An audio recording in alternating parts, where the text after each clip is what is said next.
사도행전 3장 1절부터 10절까지 말씀 같이 읽겠습니다. 제9시 기도 시간에 베드로와 요한이 성전에 올라갈새 나면서 못 걷게 된 이를 사람들이 메고 오니 이는 성전에 들어가는 사람들에게 구걸하기 위하여 날마다 미문이라는 성전문에 두는 자라. 그가 베드로와 요한이 성전에 들어가려 함을 보고 구걸하거늘 베드로가 요한과 더불어 주목하여 이르되 우리를 보라 하니 그가 그들에게서 무엇을 얻을까 하여 바라보거늘 베드로가 이르되 은과 금은 내게 없거니와 내게 있는 이것을 내게 주노니 나사렛 예수 그리스도의 이름으로 일어나 걸으라 하고 오른손을 잡아 일으키니 발과 발목이 곧 힘을 얻고 뛰어서서 걸으며 그들과 함께 성전으로 들어가면서 걷기도 하고 뛰기도 하며 하나님을 찬송하니 모든 백성이 그 걷는 것과 하나님을 찬송함을 보고 그가 본래 성전 미문에 앉아 구걸하던 사람인 줄 알고 그에게 일어난 일로 인하여 심히 놀랍게 여기며 놀라니라. 아멘. 오늘 사도행전 3장 1절부터 10절까지 말씀을 통해서 증인은 볼 것을 보아야 한다라는 제목으로 사도행전 8번째 시간을 함께 응답하겠습니다. 우리가 서론으로 좀 생각해 볼 것은 증인은 본 것을 말하는 사람이죠. 그래서 우리가 청년으로서 또 전문인으로 산업인으로 또 우리의 삶의 가장 중요한 시간을 보내고 있는데 우리의 모든 현장에서 영적인 사실들을 중요한 사실들을 제대로 정확하게 봐야 될 줄로 믿습니다. 많은 사람들이 그냥 하루하루를 보내고 있는 것 같지만 사실 고민들을 많이 하고 있고 많은 노력을 기울이고 있지만 사실 인생의 답을 얻기가 쉽지 않습니다. 그러니까 많은 사람들이 걸어가는 길로 주로 많이들 가죠. 근데 그 길은 저와 여러분이 동의하고 있지만 하나님 없이도 행복해지고 하나님 없이도 만족이 온다라고 하는 그 가능성으로 완전히 짜여진 길이잖아요. 나쁜 것은 아니지만 어, 만약에 그 속에서 우리가 행복의 조건을 발견하고 또 인생의 가치를 발견하려고 한다면 아마 채워지지 않을 겁니다. 나름대로 자기 확신과 또 나름대로 집중했을 때 오는 결과들, 그러면서 그 안에 나름대로 인생의 방향을 찾아서 열심히 살아가겠지만 결국 남는 것은 허무한 그런 결과가 아마 부딪혀 오게 될 겁니다. 이것을 일찍 깨달은 사람도 있고 심각한 어려움과 재앙 수준의 문제 가운데서 깨닫는 사람들도 있죠. 우리는 볼 것을 제대로 보아야 되는데 오늘 사도행전 3장 1절부터 10절의 말씀을 통해서 하나님을 떠나 있는 불신자들의 모습, 그들의 숨은 내면을 우리가 볼 수 있어야 될 줄로 믿습니다. 우리 인생의 과거를 돌이켜보면 분명한 답이 나오게 되죠. 그리고 우리는 무엇을 보아야 증인이 될 수가 있냐면 우리와 함께 하시는 예수 그리스도의 능력을 봐야 될 줄로 믿습니다. 그래서 우리가 첫 번째로 좀 생각해 볼 것은 불신자의 모습에서 그들의 숨은 내면을 오늘 본문에 보니까 베드로와 요한은 바로 보았죠. 사도행전 3장 2절에 보면 지금 성전 미문 앞에 앉아 있는 나면서 안진뱅이 된 사람, 인생의 운명이죠. 자기 스스로는 이 안진뱅이에서 벗어날 수 없는 그것을 인정하고 살아가야 되는 그런 사람이었습니다. 많은 청년 전문인 산업인들이 처음에는 대단한 꿈을 가지고 많은 노력들을 기울이지만 또 희망에 부풀어 있지만 이제 현실을 겪게 되고 자신의 어떤 한계를 알게 되고 또 세상의 많은 시스템들이 나만을 위해서 있는 게 아니라는 것을 깨닫게 됐을 때 그냥 그 안에서 자포자기하고 살아가는 상태가 되는데요. 거의 뭐 운명처럼 받아들이고 살아가는 사람들도 많이 있는 것 같아요. 근데 여기 안진뱅이를 보면 참 이 사람이 대단한 게 안진뱅이인데도 불구하고 살아야 되니까 선택한 직업이 이제 구걸하게 된 거죠. 그것도 성전 미문에 앉아서 구걸하는 겁니다. 자리를 참 잘 잡았죠. 아마 좀, 어, 머리가 좀 돌아가는 사람이었던 것 같아요. 어, 이 당시에 바리새인들은 많은 사람들이 보는 데서 구제를 하고 자기가 의인으로서 이렇게 행위를 한다고 하는 것을 보여줬죠. 그러니까 어디 다리 밑에 있거나 움막 같은 데 들어가 있으면 거기에 찾아가서 구제하거나 도와주지 않았습니다. 이 특징을 알고 언제든지 많은 사람들이 있는데 거기에서 돈을 주거나 구제를 하기 때문에 바로 유대인의 율법에 따라서 매일 예루살렘 성전을 향해서 들어가서 이제 기도하고 있는 그것을 계산해서 아주 머리가 비상하죠. 가장 아름다운 문, 성전 미문 앞에 앉아서 구걸하고 있는 겁니다. 그러니까 바리새인들이 제일 잘 들어오는 길, 거기에 앉아 있는 거예요. 그것도 어쩌다 한 번이 아니라 날마다 가서 앉아 있는 겁니다. 부지런하죠. 그러니까 일주일에 한두 번이 아니라 날마다 2절에 보니까 또 나면서 안진병이 된 자를 사람들이 메고 오니라 이렇게 되어 있는데 이 사람을 도와주는 충성된 사람들도 있었던 것 같아요. 우리가 보면 우리의 현실 속에서도 충성된 봉사자들이 있습니다. 여기 보면 밥을 먹고 살 수 있도록 해주려고 매일 데려다 주는 고마운 사람들이 있죠. 구걸하도록.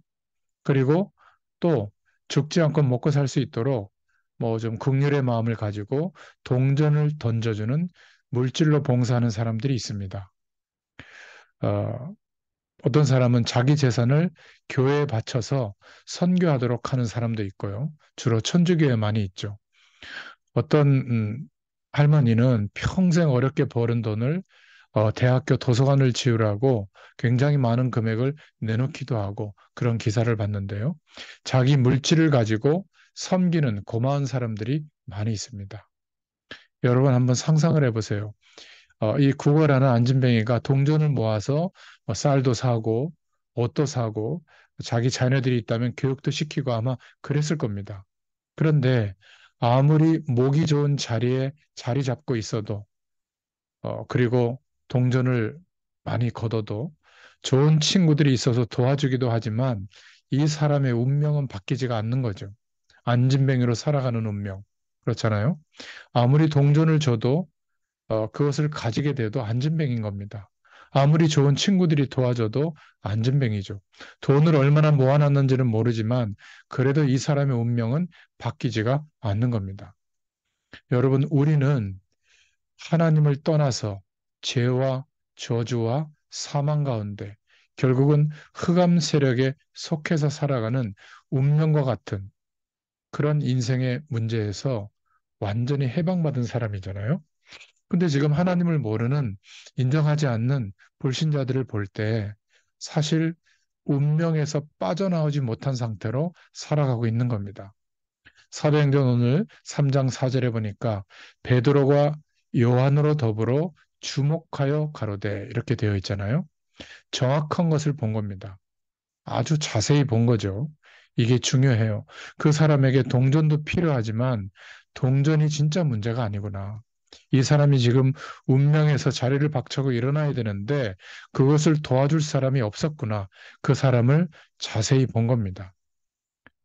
그래서 그 인생의 문제에서 영원히 해방될 수 있는 길을 제시하죠. 여러분, 정말로 이 사람에게 필요한 것이 뭘까? 우리의 가족들에게, 또 우리가 일하고 있는 직장의 동료들에게, 또 우리가 만나고 있는 친구들에게, 우리와 인격적으로 교제가 되고 있는 사람들에게 정말 필요한 게 뭘까? 여러분, 자꾸 시간이 지날수록 현실적인 논리와 하나님 없어도 된다라고 하는 세상의 가치가 중요해서 가장 중요한 진리를 빼고 거기에 우리의 마음을 담기 시작하면 결국 진리의 말씀은 굉장히 멀어지게 되고요. 그런 인생의 경험과 인생의 조건들이 더 중요하게 우리의 인생을 차지하게 되면 어떻게 될까요? 예배라든지 하나님이 함께하는 축복이라든 이런 것들이 시시해지는 상황이 옵니다. 여러분 볼 것을 바로 봐야 될 줄로 믿습니다. 불신자를 보는 눈, 하나님 떠난 세상을 보는 눈이 정확해야 될 줄로 믿습니다. 여러분 막 그 어떤 연예인은 막 80몇 억을 주고 현찰로 주고 막 무슨 집을 샀다. 이런 기사들을 보면 뭔가 상대적 박탈감 같은 거 느끼지 않습니까? 그럴 수 있습니다. 그런데 그들이 살아가는 삶을 한번 자세히 보세요. 이름을 거론해서 미안하지만 김호중 같은 연예인들의 기사가 또 나오더라고요. 어, 참 안타깝죠, 개인적으로. 뭐 어려운 시절을 보내고 거기에서 개가천선해서 뭐 성악도 배우고 또 트로트라고는 장르에서 막 굉장히 이제 탑 위치까지 올라왔는데 뭐 이렇게 음악 행사나 이런 거에 가서 한 서너 곡 노래하면 뭐 한 4, 5천만 원 이렇게 받는 것 같아요. 그런데 참 안타까운 것은 뭐 술 먹을 수 있는 거 아니겠어요? 술 먹고 공연을 앞두고 있으니까 자기가 운전했다고 그러면 문제가 생기니까 매니저가 아마 그걸 바꿨나 보죠. 그거를 이제 막 언론에서 막 집중 경연하니까 뭐 감출 수가 없는 거 아니겠어요? 시인하고 나니까 어떻게 돼요? 그 오랜 시간 동안 노력했던 게 하루아침에 멈춰버리는 거죠. 그런 것들을 볼 때 참 안타까워요. 결국 어떤 최고의 정상에 올라가도록 그렇게 많은 노력을 했는데 인간이 아니고 그냥 뭐 우리가 키우는 반려동물이라면 상관없겠지만 인간은 영적 존재이기 때문에 하나님 떠나서 사는 집중하는 내용의 결과는 많은 것을 가지고 되고 많은 좋은 위치에 명예를 차지하게 되더라도 결국은 그 문제가 나에게 진리가 되지 않거든요. 그 결과들이 내 인생을 만족시켜 줄 수가 없어요. 인간은 영적 존재이기 때문에 그런 거거든요. 그러한 내용들이 합쳐져서 어느 날 재앙 같은 그러한 상황과 조건에 놓이게 됩니다. 허무가 오게 되고요. 또 혼돈이 오게 되고요. 그리고 결국은 흑암 세력, 사단의 세력에게 완전히 장악되게 되는 겁니다. 한 사람도 예외가 없어요.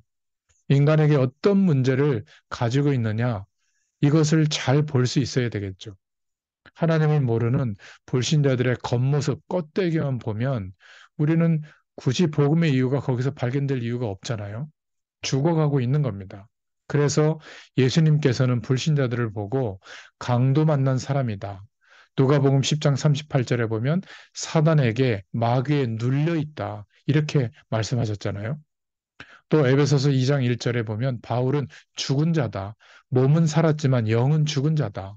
또 다윗은 시편 1편에 보면 불신자를 바람에 날아가는 겨와 같다. 그렇게 하나님을 모르는 사람들을 실제로 보는 눈을 열었죠. 그걸 제대로 봤습니다.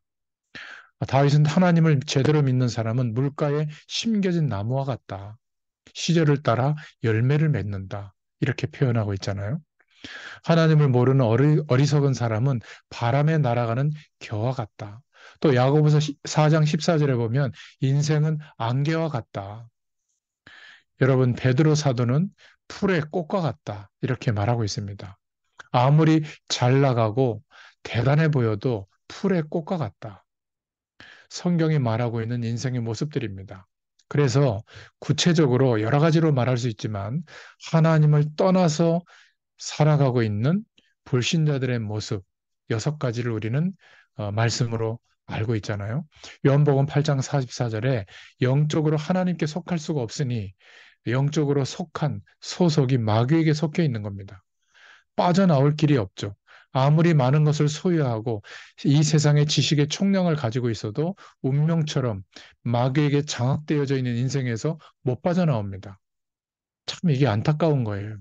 에베소서 2장 2절에 영적인 상태가 그러니까 하나님 없어도 살만하다라는 가능성으로 시작과 끝이 쌓여져 있는 세상 풍속을 쫓아가야 되고 선택에 있는 게 아니라 종노릇하면서 평생을 살아가는 거죠. 에베소 2장 3절에 보니까 그렇게 열심히 사는데도 마음 상태는 늘 불안하고 왜냐하면 본질 자체가 존재 자체가 하나님의 진노의 배경 속에 놓여 있기 때문에 그렇죠. 어느 인생의 시기가 되면 사도행전 8장 4절부터 8절에 보면 육신에도 질병이 찾아오는데 병이 문제가 아니라 병을 통해서 역사하는 악한 사단의 세력에게 사로잡히는 거죠. 그러니까 막 거기에 완전히 붙들리게 되는 겁니다. 누가복음 16장 19절부터 31절에 보니까 결국은 인생이 끝나게 되면 영원한 내세가 있는데 지옥 배경으로 가게 되잖아요. 현재 살아가고 있는 상태도 지옥의 배경 속에서 살아가고 있는 겁니다. 죽을 맛이죠. 그래서 인생의 어떤 극단적 선택을 하면 끝납니까? 고린도서 10장 20절에 보면 죽고 난 후에 끝이 아니라 영원한 내세가 기다리고 있고 또 후대들에게도 내가 살아왔던 그런 영적인 문제가 대물림되어서 더 커지는 거죠. 이게 보통 문제가 아닙니다. 단 한 사람도 예외가 없거든요. 하나님을 모르는 불신자들을 보는 눈이 열릴 때 왜 내게 복음을 주셨고 하나님이 함께 하시는 축복을 허락해 주셨는지 그때야 주님의 일을 할 수 있는 상태로 바뀝니다. 내가 왜 이 땅에 살아야 되는지 바로 나의 인생에 대한 정체성이 회복되어지는 것이죠. 눈이 열려야 됩니다. 우리가 정말 볼 것을 정확하게 봐야 될 줄로 믿습니다. 오늘 본문에 보니까 제9시 기도 시간에 늘 하던 대로 기도하러 가다가 오늘 나면서 앉은 뱅이를 주목해서 보게 된 거잖아요. 여러분, 기도하면 하나님이 허락하시는 이런 영적 상태를 볼 수 있는 지혜의 눈이 열립니다. 야고보서 1장 5절에도 보니까 누구든지 지혜가 부족하거든 모든 사람에게 후히 주시고 꾸짖지 아니하시는 하나님께 구하라. 그리하면 주시리라. 영안이 열리게 될 줄로 믿습니다. 밤모섬에 귀양살이하던 사도 요한이 하나님 앞에 엎드려서 통곡하면서 식음을 전폐하고 기도하는데 영안이 열려져서 그래서 하나님이 계시해 주신 것을 기록했잖아요. 그게 요한계시록입니다. 우리는 볼 것을 제대로 봐야 될 줄로 믿습니다. 기도할 때, 하나님의 약속을 붙잡고 기도할 때 영적 상태를 볼 수 있는 지식의 눈이 열리게 될 줄로 믿습니다. 그래서 사도 바울은 십자가의 도가 멸망하는 자에게는 미련하게 보이지만 구원을 얻은 우리에게는 하나님의 능력이 된다. 이렇게 고백했죠. 보는 눈이 다릅니다. 골로새서 2장 8절부터 9절에 보면 이 세상에 하나님 없이 형성되어진 모든 것은 사실은 속임수다. 철학, 그 알고 보면 속임수다. 그것 때문에 하나님의 은혜를 못 받고 있다. 빌립보서 3장 7절부터 8절에는 그래서 내가 배운 것, 내가 하나님 없이 형성한 그 모든 것들을 그리스도를 아는데 방해가 되기 때문에 배설물로 여긴다. 이렇게 고백했죠. 정말 하나님 앞에 기도하면 우리의 하는 일, 산업의 현장에서 사업의 눈도 열리게 될 줄로 믿습니다. 요셉에게 하나님이 그 눈을 열어주니까 어떻게 됐죠? 그 당시에 다 하고 있던 일인데 쌀을 통해서 국무총리가 되고 또 그것을 잘 관리해서 그 당시에 고대 근동 국가 전체 온 세계를 살리게 됐잖아요. 이 눈이 열리니까 야곱은 양, 염소 키우는데 하나님이 역사하시는 축복이 나타났습니다. 이삭도 이 눈이 열리니까 막혔던 우물, 샘 근원을 찾아내잖아요. 여러분, 하나님이 주시는 지혜의 눈이 열리게 될 줄로 믿습니다. 또 전도의 눈을 하나님이 열어주실 거예요. 이렇게 불신자들이 살아가고 있구나. 하나님 모르는 사람들이 결국은 너무 힘들어하고 있구나. 박진영 씨인가요? JYP 그 회사를 운영하고 있는데 이분이 이렇게 보면 성경을 막 여러 번 읽고 진리에 대해서 아마 탐구했던 것 같아요. 그냥 매일 파티를 열고 막 술을 먹고 막 돈은 많이 버니까 말이죠. 막 그래도 채워지지 않던 마음이 뭔가 예수 그리스도에 대한 진리에 대한 답을 얻으니까 날마다 똑같은 삶이 반복이 되지만 매일매일 새롭다. 아침에 눈을 뜨고 밤에 눈을 감는데 단순한 삶인데도 매일 새 희망과 평안이 있다.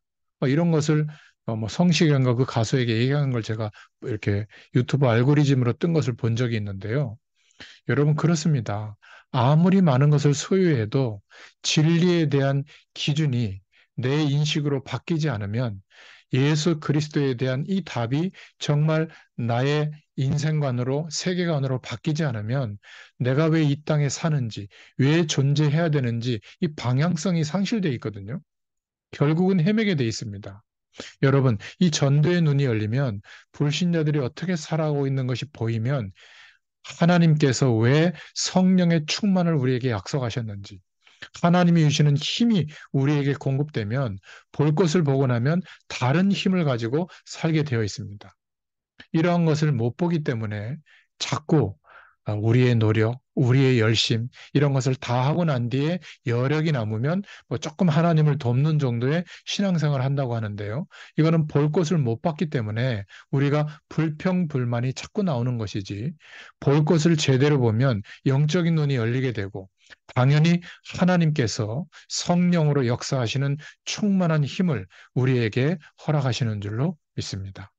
자, 그렇다면 두 번째로 우리가 무엇을 봐야 증인이 될 수 있는가?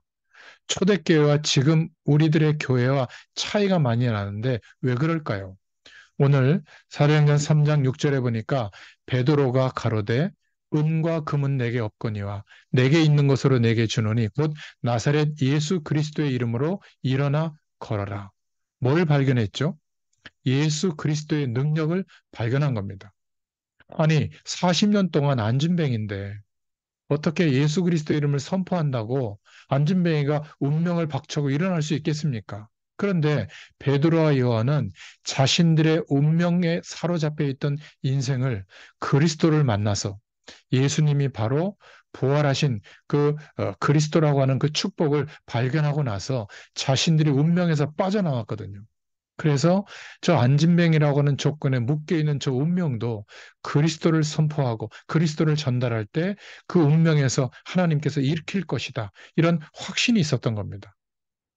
왜 우리에게는 능력이 나타나지 않을까요? 초대교회 사도들이 예수 그리스도의 능력을 몰랐을 때는 아무런 힘이 없었습니다.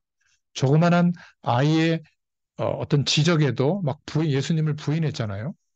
예수 그리스도의 능력을 알았을 때는 순교라고 하는 그 상황과 조건을 알아도 담대하게 복음을 들고 나갔습니다.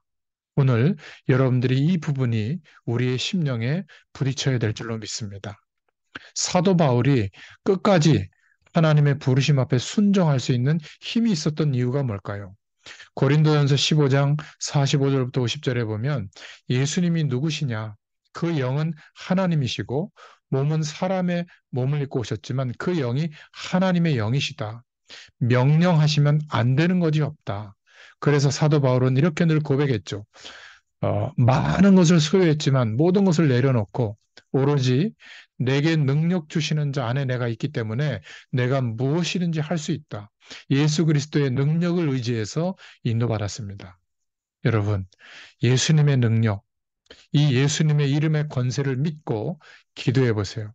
하늘과 땅의 권세를 너희에게 주었다. 그러므로 너희는 가서 모든 족속으로 제자를 삼아라.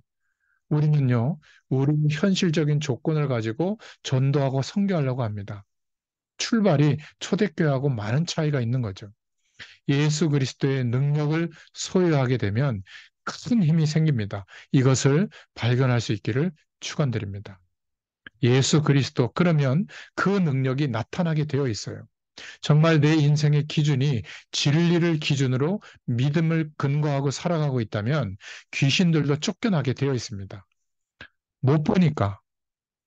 그러니까 은혜 받은 사람, 간절히 기도하는 사람을 보면 저 사람은 좀 이상하다. 이렇게 보는 겁니다. 못 본 사람은 신앙생활도 그냥 얌전하게 하는 거죠. 맹숭맹숭 그냥 앉아 있다가 예배 드리고 가는 겁니다.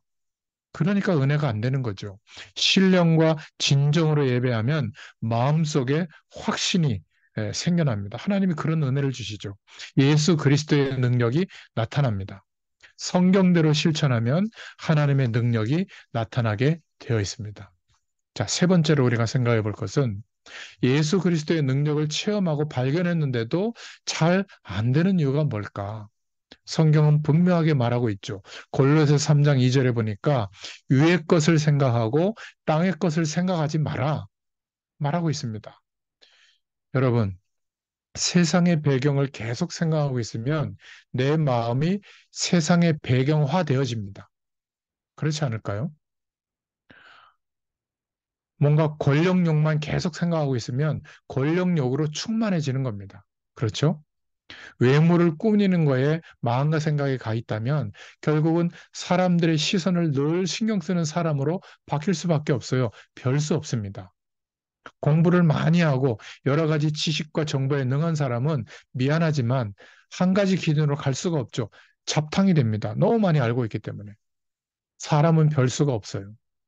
그렇지 않을까요? 여러분, 하나님의 백성이 불신자들과 계속 어울려서 이야기하고 교제하고 그 속에서 꿈을 꾸고 살아보세요. 결국 신앙은 다 떨어지게 되어 있습니다. 불신자들을 만나지 마라 그 얘기가 아닙니다. 그래서 우리가 모여서 예배하고 함께 말씀을 나누고 포럼하고 기도하는 건 너무 중요하죠. 자꾸 모여서 간증 듣고 기도하고 하나님의 말씀을 상고하고 묵상해야 됩니다. 별 수 없어요. 아무리 은혜 받은 사람도 자꾸만 믿음 없는 사람을 사귀고 함께하는 시간이 많아지면 믿음 떨어지게 되어 있습니다. 그러다가 함께 구렁텅이로 빠지게 되는 거죠. 거기에서 헤어나와서 다시 믿음을 회복하려면 얼마나 고생이 많아요. 그죠? 사람은 별 수 없습니다. 여러분, 하루의 가장 중요한 시간, 하루가 시작되기 전, 잠자리에 들기 전, 하나님의 말씀을 생각하면서 나의 하루를 돌이켜보고 하나님께 기도하는 시간, 별거 아닌 것 같아도 지속해 보세요. 하나님의 능력이 임하게 됩니다. 우리가 능력을 보고도 자꾸만 땅의 것을 쳐다보면 그렇게 되죠. 그래서 우리는 예배하고 기도하는 것이 중요합니다. 사람 의식할 것 없고 우리가 간절히 기도하고 하나님의 은혜를 구해야 될 줄로 믿습니다. 그리고 하나님의 능력을 받은 자와 계속 사귐을 갖게 되면 우리도 똑같이 그 능력에 사로잡히게 됩니다. 정말 우리의 마음이 어디에 있는가 한번 질문해 보세요. 우리가 땅에 있는 것에 그렇게 관심이 많은가? 통장에 돈 있는 것에 얼마나 관심이 많을까? 하나님 나라에 관심이 많을 때 하나님의 능력이 나타날 수밖에 없잖아요. 내가 하고 있는 일이나 나의 사업이나 내 미래에 얼마나 많이 투자하고 관심이 많습니까? 그런데 오늘을 살아가는 이유가 하나님의 부르심 때문입니까? 하나님의 일에 대해서는 여러분의 중심이 얼마나 가 있을까요? 우리의 눈이 하늘 배경에 있지 않고 땅에 있는 것은 아닌가?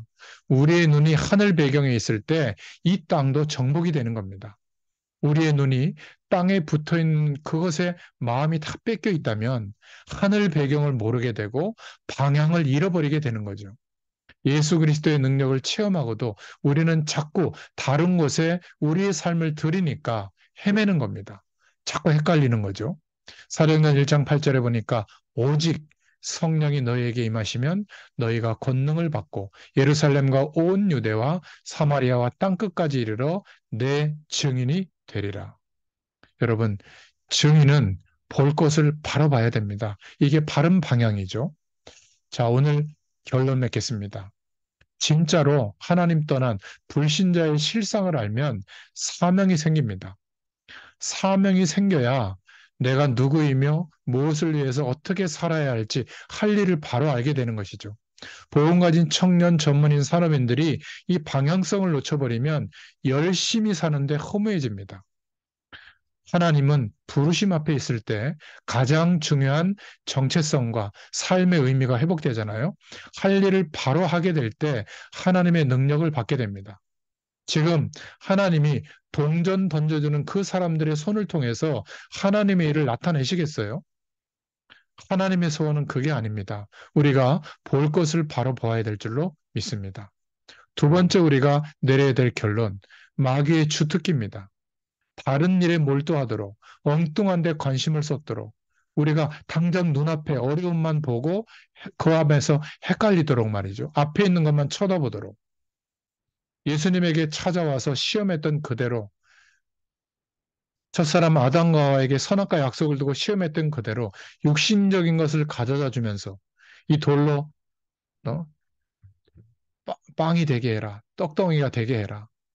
육신적인 것, 보이는 것을 추구하면서 영적인 축복을 모르도록 속이는 거죠. 명예심에 사로잡히도록. 너희가 하나님처럼 된다. 그것을 먹어라. 그래서 먹은 거 아니에요? 언약을 놓친 거 아니에요? 결국은 내게 절해라. 경배의 대상을 바꾸는 겁니다. 사람을 경배하고 신념을 경배하고 세상 배경을 경배하고 일을 경배하고 우리 마음에 우상 삼는 게 너무나 많잖아요. 결국은 예배가 회복되지 못하고 말씀이 살아 역사하는데도 불구하고 이것을 모르도록 속이는 게 마귀의 목적이죠. 여러분, 영적인 축복을 놓치면 다 놓치는 겁니다. 여러분, 하루 중에 가장 중요한 시간, 우리가 바쁠수록 그 축복부터 누려야 될 줄로 믿습니다. 그래서 세 번째로 우리는 볼 것을 정확하게 봐야 한다. 불신자들을 그렇게 많이 부러워합니까? 그 사람들이 알고 보면 굉장한 고난 가운데 하나님의 진노 가운데 빠져 있는데 그들을 바로 보는 눈이 필요합니다. 동전이 그렇게 필요한 게 아니고, 물론 밥 먹으려면 동전도 필요하지만 그 인생의 운명을 바꿔줘야 되거든요. 예수 그리스도 안에 그 은혜 속에 들어갈 때에만 운명이 바뀝니다. 우리는 성공 이유가 중요하죠. 마지막 결론입니다. 하나님의 능력이 나타났는데 우스운 일이 생겼어요. 오늘 본문 이후에 읽어보면 성도들이 와서 베드로를 막 하나님처럼 떠받드는 겁니다. 그때 사도행전 3장 12절에 이 사람들아 왜 나를 주목하느냐? 이 사람의 안진뱅이의 다리를 펴게 한 것은 내가 아니라 예수님께서 하신 것이다. 하나님께 영광을 돌려드리는 그러한 내용이죠. 사드락, 메삭, 아벳느고가 불 가운데서 나온 게 아니라 하나님께서 그들을 불 가운데서 건져내신 거죠. 다니엘이 사자굴에서 나온 게 아니라 하나님이 다니엘을 사자굴에서 나오게 하신 거예요. 영광을 누구에게 돌려야 되느냐? 하나님입니다.